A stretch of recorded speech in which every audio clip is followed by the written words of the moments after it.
Justin Trudeau, the Canadian Prime Minister, has announced his resignation. Here he is speaking in Ottawa a little bit earlier.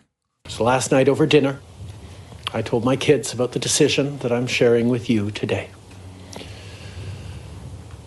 I intend to resign as party leader, as Prime Minister, after the party selects its next leader through a robust, nationwide, competitive process.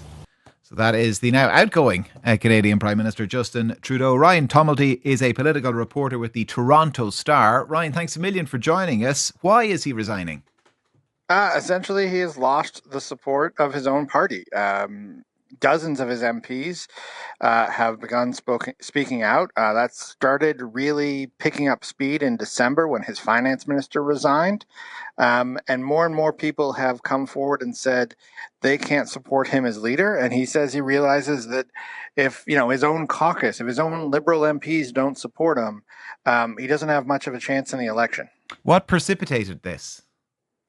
I think it's been building over a period of time. The Prime Minister has been behind in the polls probably for about 18 months, almost 2 years now, to his Conservative rival.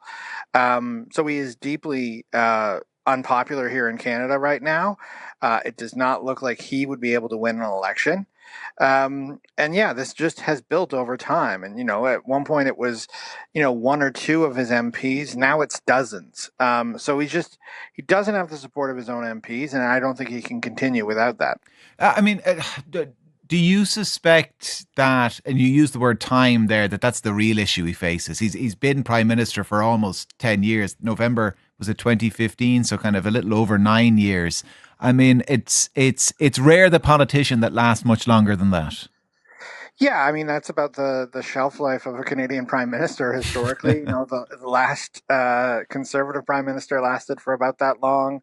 The last Liberal administration before that was about 13 years. But yeah, there is a shelf life of anybody in public office, really.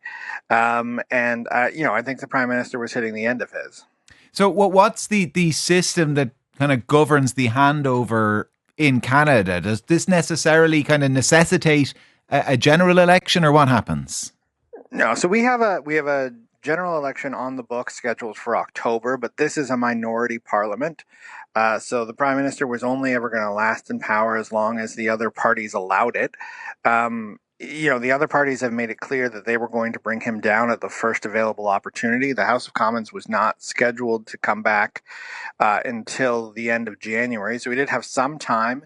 And he gave his party more time today. So he also announced he met with our Governor General and agreed to a prorogation, which is essentially a long delay in Parliament coming back. Parliament won't come back until now, the middle of March. And so now it is up to Justin Trudeau's political party, the Liberal Party, to come up with a process, a leadership election process to select a new leader. That new leader, when they become Liberal Party leader, will also become Prime Minister. Ryan, I'm going to leave you with a terrible joke that's just been texted in. I couldn't believe the news just in that the Canadian Prime Minister resigned, but it must be true, though. Anyway, yeah. You can use that, Ryan. Nobody in Toronto's listening. You can take that now and use it yourself. Listen, thanks a million for speaking to us. Ryan Tumilty is a political reporter with the Toronto Star.